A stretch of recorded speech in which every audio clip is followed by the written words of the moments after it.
Actually, the title of this video could appear very rhetorical when you try to connect it with the content of this video, because it was just a heading, a quote like a heading from a heading like a quote, I mean to say, from a book I read which births what we're going to discuss in this video. So I just decided to go with that. But I believe when you take the time to find the relationship between what we are going to talk about in the course of this video with the title, of course, I'm very confident that you are going to find a connection, and that is that about that. So there is this perspective I look at life from, which when you get around me has a very high potential of presenting me as somebody who is not enthusiastic about life, and most especially to look at it from an angle where it really matters, as somebody who is not ambitious and pessimistic. I think will not suffice or substitute the other way it tends to present me, so I'm just going to say that literally. Also, as somebody who doesn't want to dream, and if you're a very critical person, you might just take me as somebody who doesn't dare to dream. And the most non-defensive thing I will say to that is that you are probably not wrong to hold that opinion about me. Even though I will not admit that I have ever entertained the thought that the good things in life don't matter, like the cars, the money, the bliss, the fame, the fun, etc. But I have also never really admitted for once that these things are central to living. And I guess the fact that I equally have never shown any willingness to admit that these things could be indispensable, no matter how many conversations I engage in that circles around being ready or willing or opened to look at these things from an angle that perceives them as the point of surviving, existing as a human being, of course, is more reason why I have been looked upon as quite apathetic to the things that really matters in life. But the truth about the whole thing is that I have dreams, okay? I do have aspirations, and I want and love the money, the fame, the cars, and everything. But much more than all of these things, I desire for the comforts that comes with it all, and comfort itself, whether in the presence or the absence of these things, even more. And I guess if I continue to use the word comfort that loosely, it might just reinforce the initial introduction I did about myself, about how the majority of the people I have encountered looked upon me. But it is really the only word that captures the essence of the lens through which I look at life, inclusive of all of these things.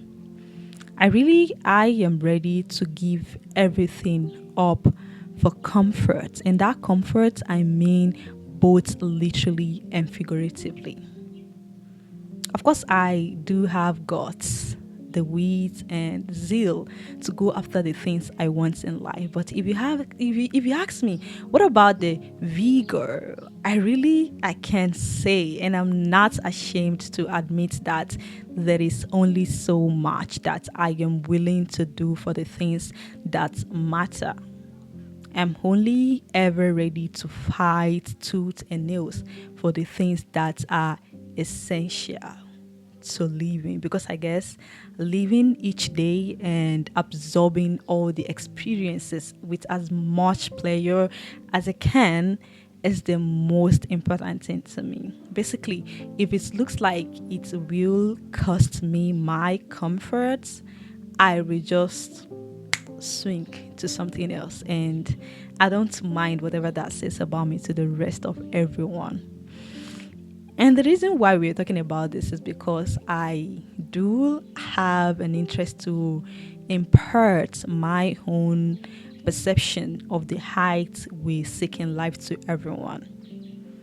The way I look at it points in the direction of what it all comes to look like in the end, which is where it really matters, if you ask me, right or no. In the end, it tends to take the shape of something around the fact that what really matters to a lot of people isn't really or actually attaining these heights or having all of these things. Instead, it tends to look like it is more about having these things or climbing these milestones to find your place in the larger society, which is not at all bad. Don't get me wrong. Otherwise, if climbing these milestones all that matters or having all of these things, why do we finally get all of these things or attain the heights only to resume to feeling restless again or inadequate? Because then there is something else or a different thing or more things to have, or perhaps a higher mountain to climb to have the world glorifies this achievement. Sometimes you don't even lack, you know what I'm saying? You have sufficient resources or maybe enough, can eat, have a beatable shelter, but probably because these things are in ways outside of the description of what the word comes together to rock palms for, right? One feels disposed to walk around the word with an air that whispers that they are lacking or that they need to have more to feel sufficient, even though they have enough. That is the conditioning. To crave for things endlessly, to run after things, to wish for things, and when you finally get that, to resume to ruminating on what else you need to lose sleep seeking after now. It is a never ending race, and it all comes to rob you off of the points of existing without any doubt. But all of this will not matter if it is what you want, you know what I'm saying. But when we continue to present this achievement as what a person must seek in order to have a great life instead of things of situational importances, it really raises questions on if that is just the lens through which you as an individual who is proposing that these things are crucial sees it, or if it is simply projection. But as you know, the whole world doesn't have to be in sync. You dance to the tones that stay rhythms in your body. If your desire goes beyond having these necessities solely for the purpose of living through each day, or for the most important reason, for convenience as you navigate each day, but also or more toward finding your place in the larger world, which itself is a segregated entity, but that is not why we are here. If it is what you want, it is no harm. However, I think it is very important to know your reasons for motioning toward this mountain you have right in the front of you. Why? Because it tends to happen that majority of the time we desire something and seek roughly after it, but without any strong conviction as to why we are doing that or as to even why we desire that in the first place.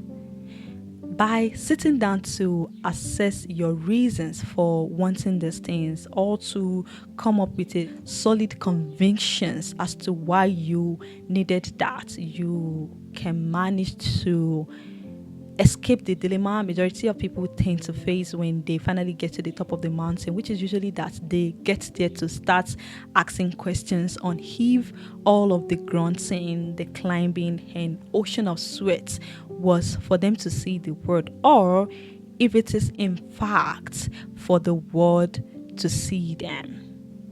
And absolutely, none of these reasons is unacceptable as long as it is what you wanted. You make the rules for your own choices.